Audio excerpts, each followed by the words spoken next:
Welcome students to नमस्ते physics with Gaur sir.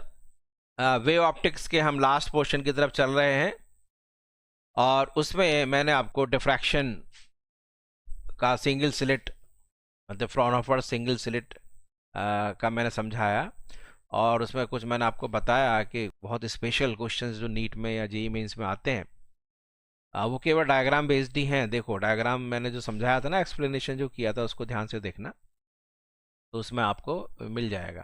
तो जो बच्चे आज ही ज्वाइन कर रहे हैं उनके लिए मैं बताऊं कि मैंने वीडियो जो हमारे सारे वे ऑप्टिक्स के हैं उसका एक प्लेलिस्ट बनी हुई है जिसका नाम ही वे ऑप्टिक्स है। सिमिलरली रे ऑप्टिक्स हो चुकी है बच्चे, उसका एक प्लेलिस्ट है और इसके अलावा हमारे पास ऑप्टिकल इंस्ट्रूमेंट्स हैं।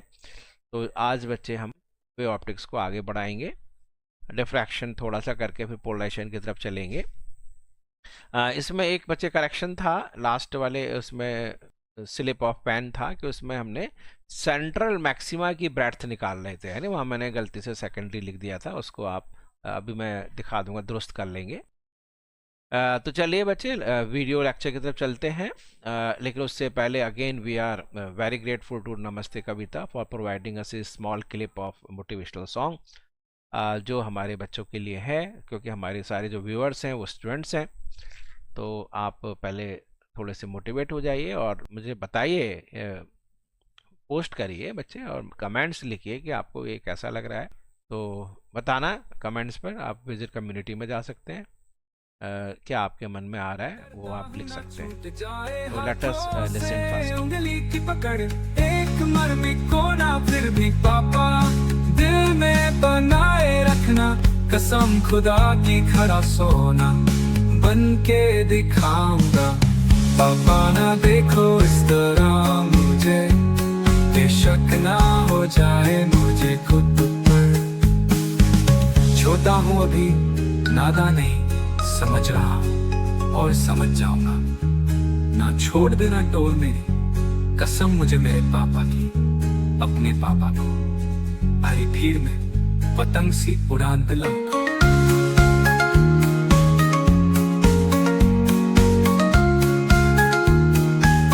पापा ना देखो इस तरह मुझे, बेशक ना हो जाए मुझे खुद पर। Yes, welcome back. So I think you are motivated enough for this way optics lecture. चलिए स्टार्ट करते हैं।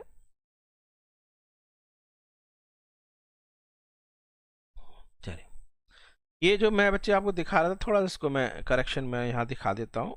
तो ये देखो मैंने यहाँ तो यहाँ सही लिखा है, देखो सी दिस, यहाँ पर मैंने सही लिखा है ब्रेड्थ ऑफ सेंट्रल मैक्सिमा, है नहीं, वो जल्दी से यहाँ गलत हो गया। एक्सप्रेशन में ब्रेड्थ ऑफ सेकेंडरी मैक्सिमा नहीं है, ठीक है, ये सेकेंडरी मैक्सिमा नहीं है and this is actually central maxima, क्योंकि सेकेंडरी सेकेंडरी चल रहा था ना सारा, इसलिए हो गया। दिस इज सेंट्रल मैक्सिमा, मैं लिख देता हूं सेंट्रल मैक्सिमा, ये आपका हो गया, ठीक है। अब इसमें बच्चे एक चीज और देखिए, तो मैंने बताया था सेंट्रल मैक्सिमा कहाँ तक फैला हुआ है। ये जो ओ पॉइंट है स्क्रीन का मिड पॉइंट से ऊपर और नीचे up to the position of first minima spread था। तो मैंने फर्स्ट मिनिमा y निकाल लिया था, इतना ही नीचे y है, तो बच्चे इस तरह से ये 2y हो गया था। देख रहा है नहीं सबको, ये 2y था, ठीक है, 2y है, जितना ऊपर y है उतना ये नीचे y, ये नीचे भी y है। चलिए अब आगे। अब इसमें बच्चे फिर वही जैसे हमने इंटरफेरेंस में किया था कि कलर का क्या इफेक्ट पड़ेगा, मीडियम का क्या इफेक्ट पड़ेगा, तो ये भी एक बार देख लो। जल्दी से देख लेते हैं इफेक्ट ऑफ कलर, क्योंकि ब्रेड्थ, यदि आप सेंट्रल मैक्सिमा की लीनियर ब्रेड्थ की बात कर रहे हैं,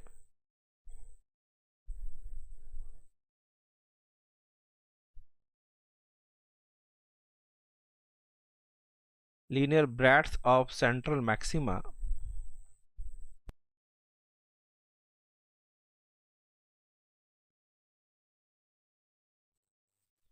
तो वो आपके पास आ गया था बच्चे 2 लैम्डा डी बाई ए। अच्छा, कहीं मैंने स्मॉल डी तो नहीं लिख दिया था? एक बार देख लेते हैं।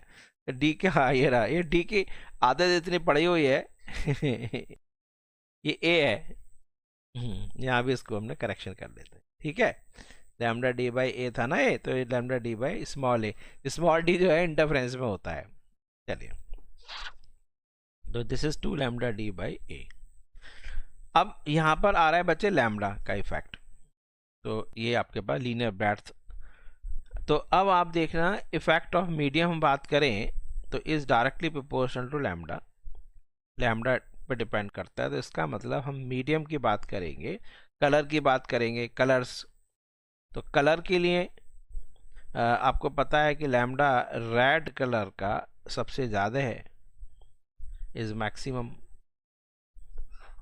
एंड लैम्डा जो ब्लू है या वॉयलेट है, ब्लू लेते हैं क्योंकि वॉयलेट हमारी आइज़ के लिए सेंसिटिव नहीं है, वो मिनिमम है।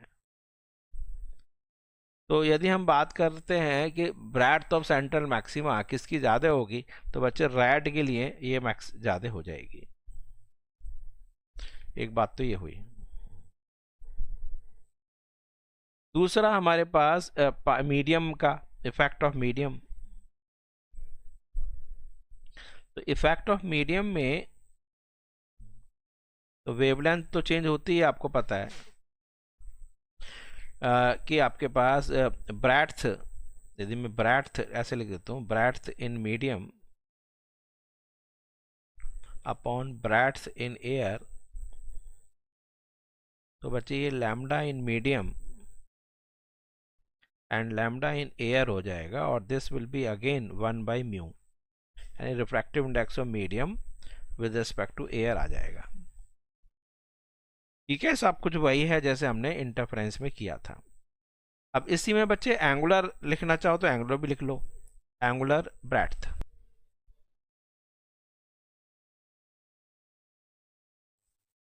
एंगुलर ब्रेड्थ, एंगुलर ब्रेड्थ हो जाएगा बच्चे कितना, 2 lambda D by A divided by D. D हटा देना बस, डी कैंसिल हो जाएगा, this is equal to 2 lambda by A. तो ये आपके पास है। तो एंगुलर ब्रेड्थ जो है डिस्टेंस ऑफ स्क्रीन पर डिपेंड नहीं करता। अच्छा, मैंने एक चीज़ बताया था, यहाँ पर हर जगह पर एक और स्पेशल ध्यान रखना कि डी को हम रिप्लेस कर सकते हैं एफ, क्योंकि नीट में एक बार आया है। तो आपके पास ये 2 लैम्डा एफ अपॉन ए, ठीक है, ये भी आपके पास है 2 लैम्डा एफ अपॉन ए। चलिए, ये तो हो गया। अब इसमें एक स्पेशल चीज़ जो मैं आपको बता रहा था वो भी देख लो। यदि हमारे पास रेक्टेंगुलर स्लिट की बजाय, थोड़ा याद रख लो, फॉर क्योंकि रिजॉल्विंग पावर अब हट गई है, यानी सिलेबस में नहीं है, तो फॉर सर्कुलर स्लिट यदि है, तो यदि हमारे पास माना सर्कुलर स्लिट होती, ये सर्कुलर स्लिट है, तो सर्कुलर स्लिट का मतलब मैं कहाँ लेकर जा रहा हूँ, जैसे आपके पास लेंस है, तो इसका बच्चे वहाँ पर ये ए जो है ये स्लिट है, ए इसका क्या है, ए विल बी द डायमीटर।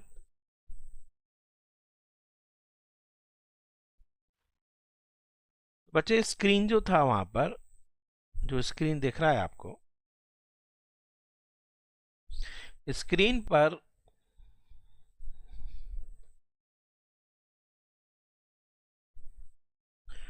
इसका इल्यूमिनेशन आएगा सेंट्रल पोर्शन। तो सेंट्रल मैक्सिमा ये जो हमने देखा था, ये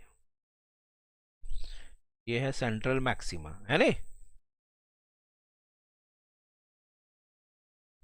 सेंट्रल मैक्सिमा। क्योंकि स्लिट सर्कुलर है तो बच्चे सेंट्रल मैक्सिमा कैसा आएगा, सेंट्रल मैक्सिमा का भी जो पैच है वो सर्कुलर पैच आएगा, एक डिस्क आएगी। तो इसका जो बच्चे साइज होता है, ये सेंट्रल मैक्सिमा का जो डायमीटर आएगा,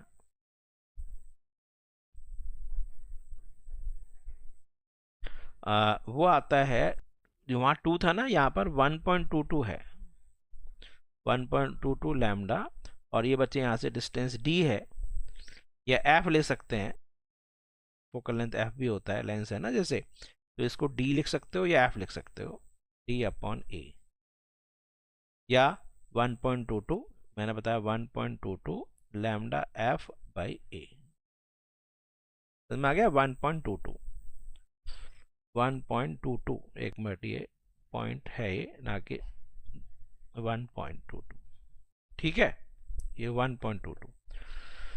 अब यदि हम एंगुलर डायमीटर निकालें, इसी से बच्चे आता था रिजॉल्विंग पावर, लिमिट और रेजोल्यूशन, अब वो है नहीं, चलो, तो इसलिए मैं उसको नहीं करा रहा हूँ, तो वो बच्चों को आता नहीं था कि कहाँ से आया ये, तो एंगुलर डायमीटर,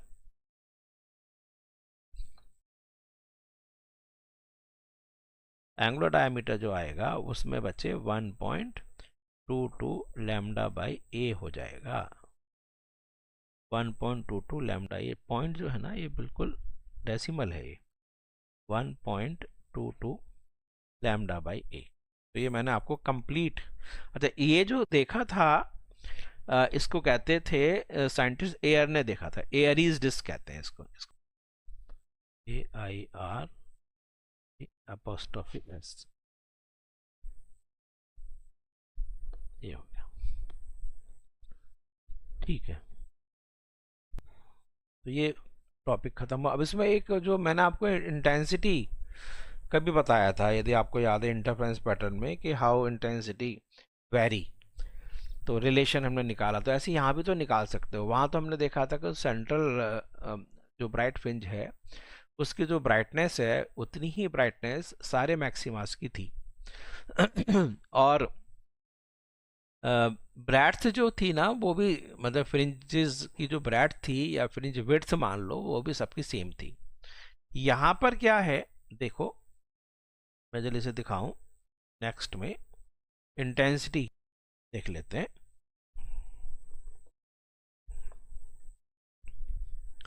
इंटेंसिटी या इंटेंसिटी डिस्ट्रीब्यूशन,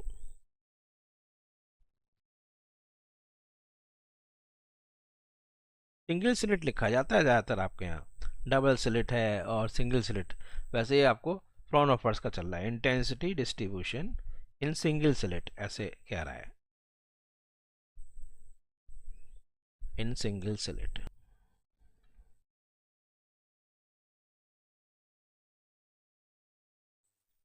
ठीक है, चलो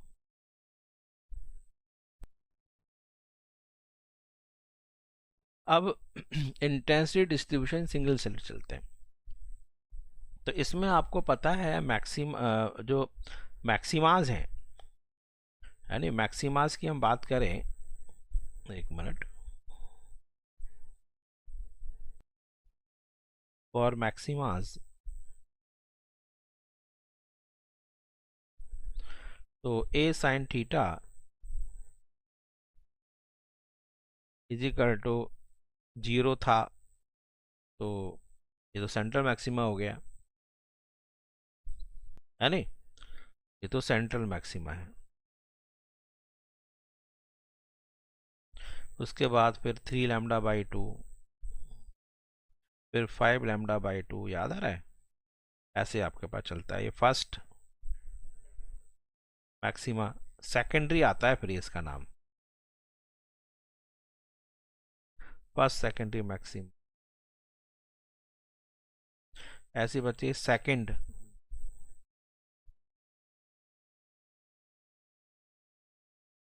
सेकेंडरी मैक्सिमम, इस तरह से हमारा होता चला जाता है।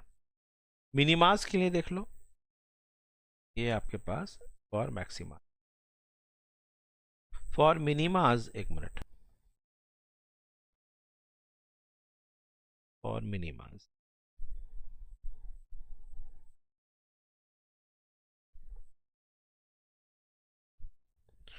फॉर मिनिमाज के लिए बच्चे A sine theta is equal to lambda, 2 lambda, 3 lambda, so on, ऐसे था। तो अब हम तैयार हैं ग्राफ ड्रॉ करने के लिए।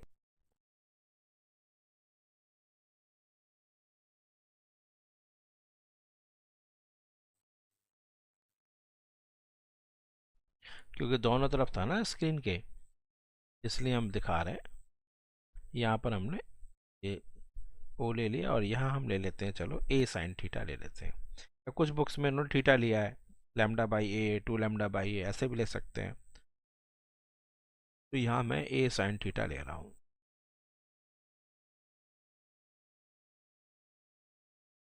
ए साइन थीटा में सपोजिंग ये हो गया लैम्डा, चलो ये लैम्डा है, ये 2 लैम्डा है, ये 3 लैम्डा है, ऐसे माइनस लैम्डा, -2 लैम्डा, -3 लैम्डा, ठीक है, ऐसा कर लेते हैं। तो ये हो गया plus lambda, +2 lambda, +3 lambda, minus के लैम्डा, माइनस के 2 लैम्डा, माइनस के 3 लैम्डा। यहाँ इंटेंसिटी है इस पर,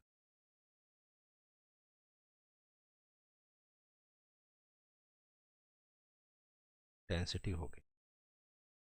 ऊपर बच्चे मैक्सिमा आ रहा है, आपको पता ही है, यहाँ तो मैक्सिमा आएगा।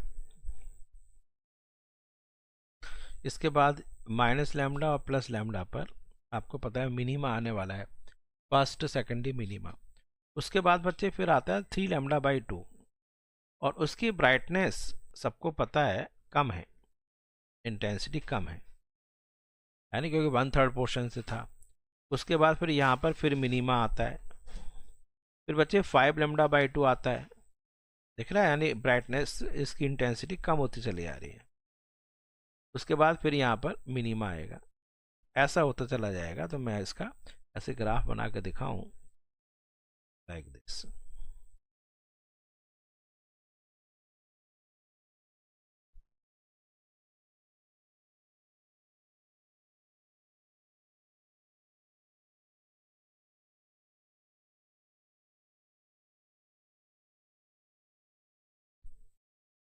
देख लो ब्राइटनेस कम होती है। यदि ये आई मैक्स है, सपोजिंग ये आई मैक्स है,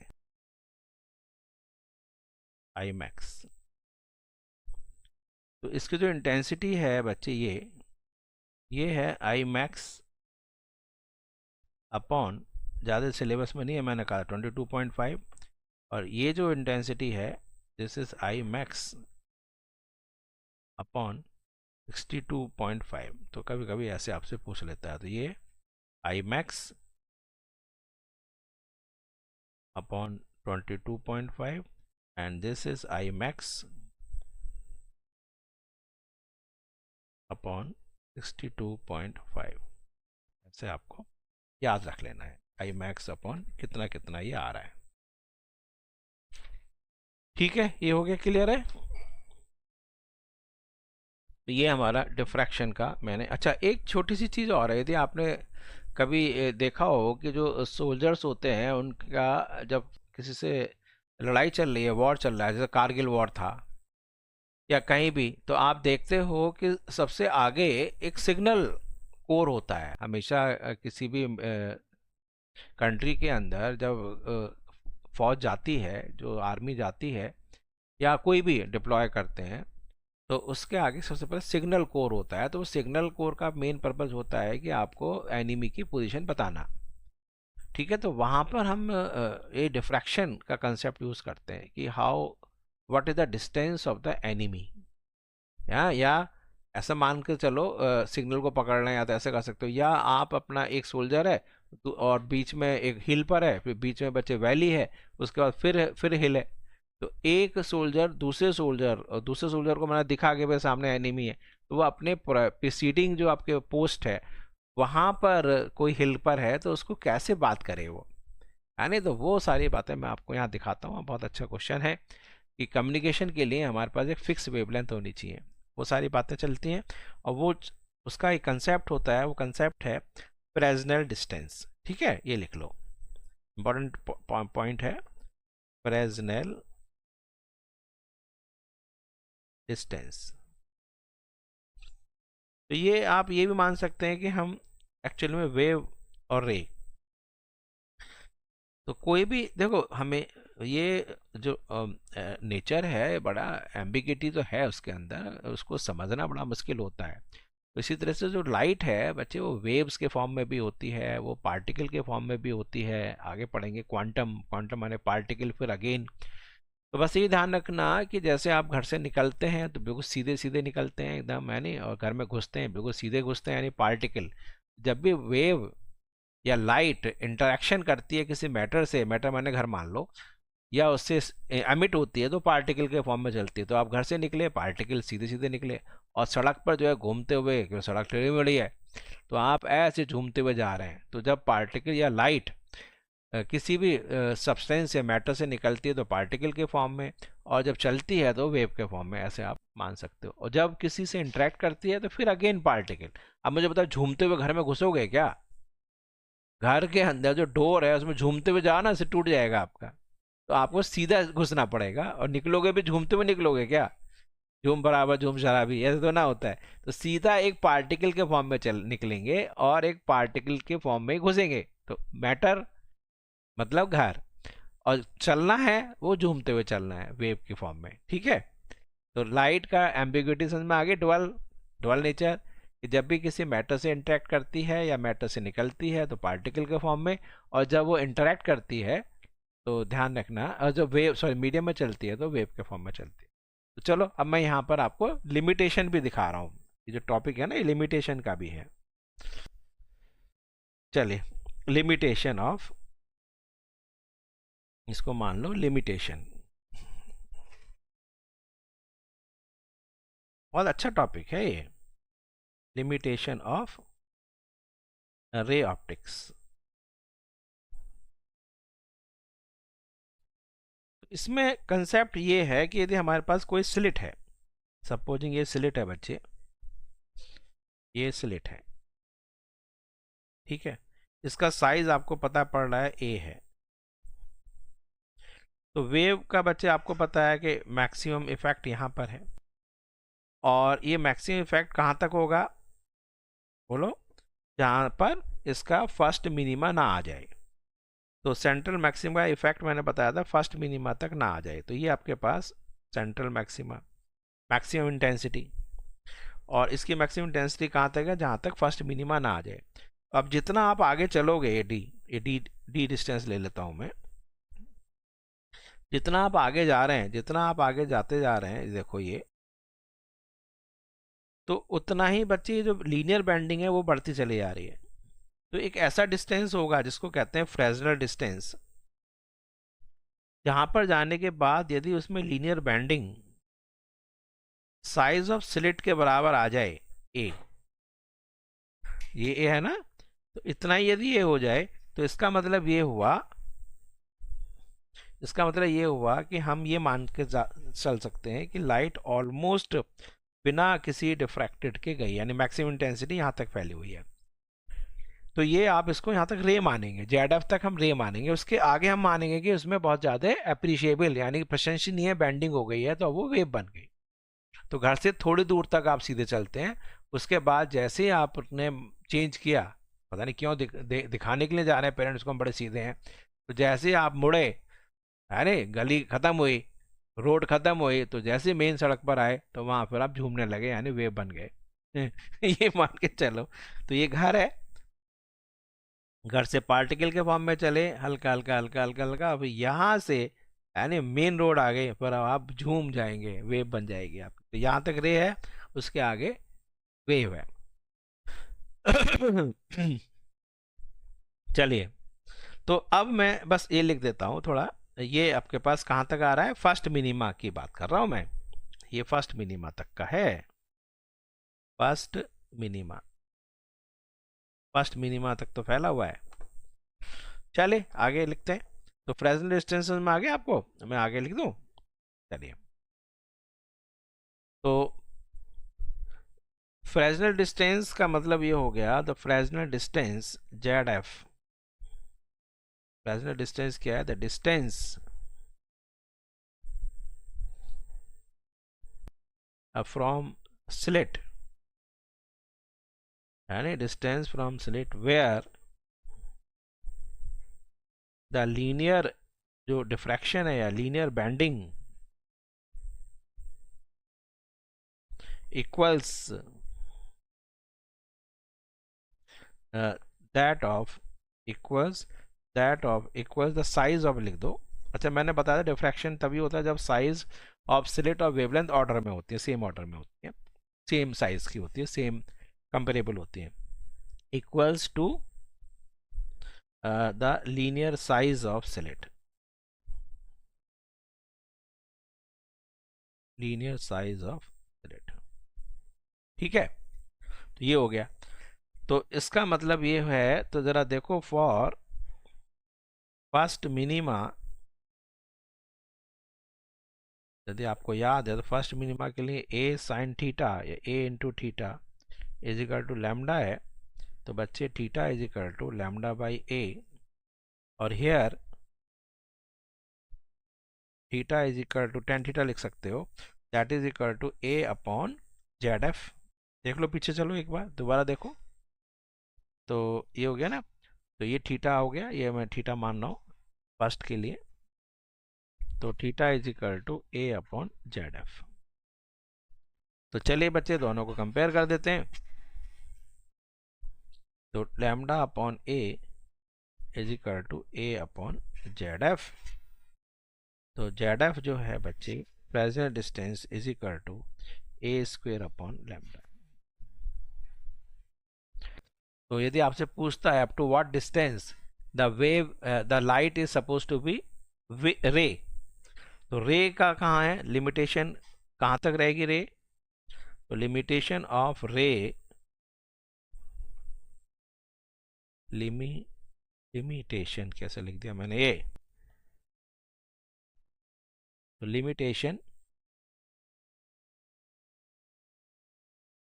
ऑफ रे, तो द रे इज आपके पास लेस और इक्वल टू फ्रेस्नेल डिस्टेंस। ठीक है, तो यहाँ तक आपके पास लेस और equal to a square upon lambda, वहाँ तक हम स्ट्रेट लाइन मानेंगे, एंड उसके आगे ये लिमिटेशन हो गया कि यहाँ तक हम इसको रे मान के चल रहे हैं। तो वेव कहाँ से आएगी, फॉर वेव, फॉर एज्यूमिंग या behaving, for behavioring, for wave behaviour या फॉर कंसिडरिंग वेव, तो डिस्टेंस क्या होना चाहिए, जो डिस्टेंस है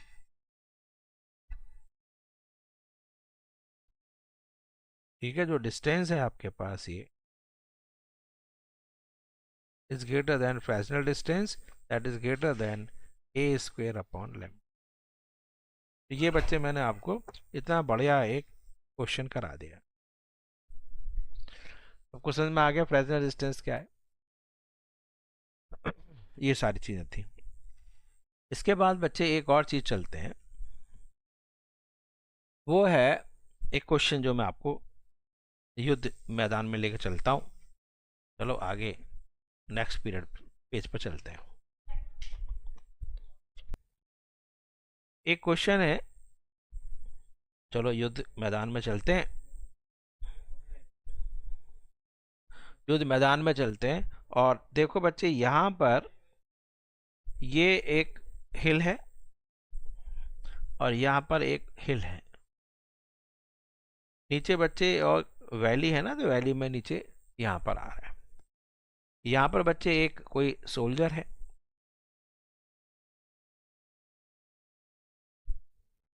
उसके बाद वॉकी टॉकी है, दिख रहा है, एरियल लगा दिया मैंने, ये वॉकी टॉकी हो गया।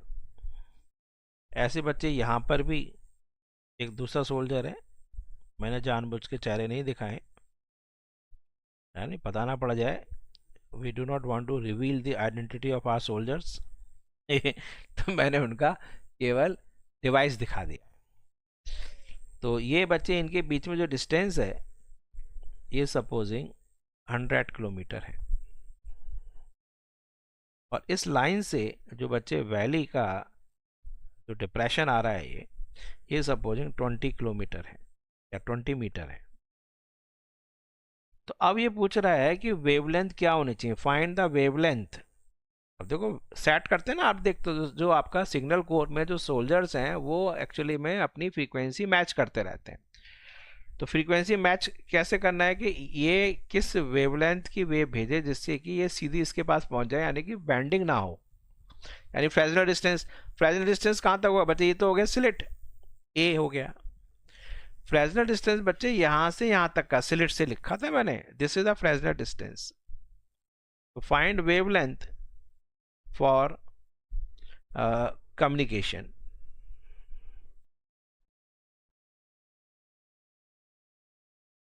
Wavelength for communication between two soldiers. यानी रिलेवेंट क्वेश्चन चैप्टर है नहीं, तो ये बहुत काम का चैप्टर है ये। ठीक है, चलो तो बहुत से बच्चे ध्यान रखना कि वो AFMC में भी जाते हैं, है ना, एयरफोर्स AFMC पूना, तो उस वो भी उनको भी बच्चे उनके पास भी सारी चीज ट्रेनिंग तो करी जाती है, कराई जाती है, तो ना कि सोल्जर है तो गोली जो है उनको इनकी तरफ नहीं आएगी, तो उनको भी आर्म्ड की है ना ट्रेनिंग दी जाती है, सिग्नल्स भी उनको आने चाहिए, बात कैसे कम्युनिकेट करें, तो ये सारी चीज़ें सिखाई जाती हैं, तो आपको भी देख लो एक बार। तो find lambda for communication between two soldiers, तो इसके लिए हमें बच्चे क्या निकालना है? देखो मैंने क्या बताया था कि फ्रेजनल डिस्टेंस जो होता है ZF,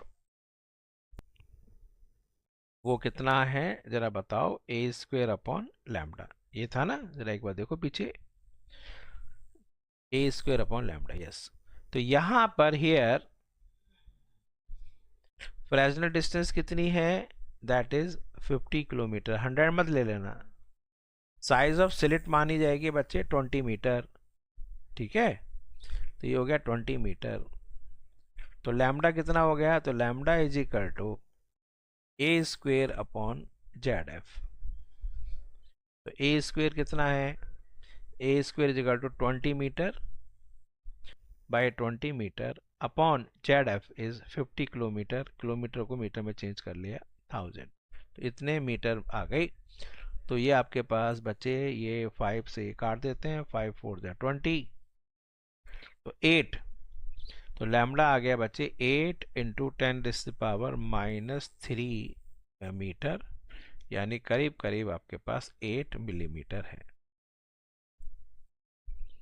तो इलेक्ट्रोमैग्नेटिक वेव्स में आपने पढ़ा है नहीं? इलेक्ट्रोमैग्नेटिक वेव्स में आपने रेडियो वेव्स पढ़ी थी, यानी कहां से कहां तक है?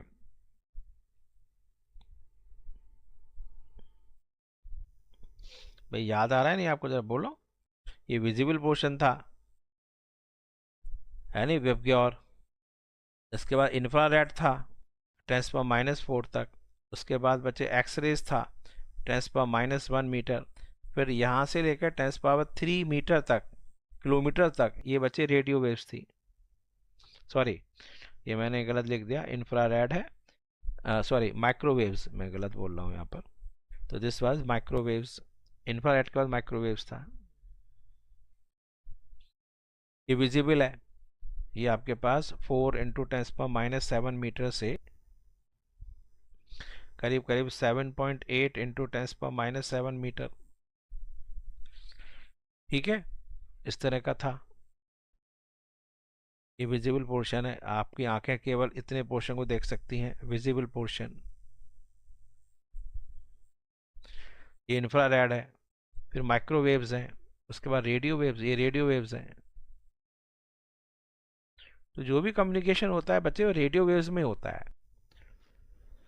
तो ये आज मैंने बहुत स्पेशल चीज़ आपको बताई है। तो डिफ्रैक्शन मैंने आपको बच्चे पूरी तरह से समझा दिया है, किस तरह से आपको लगा जरा बताएं।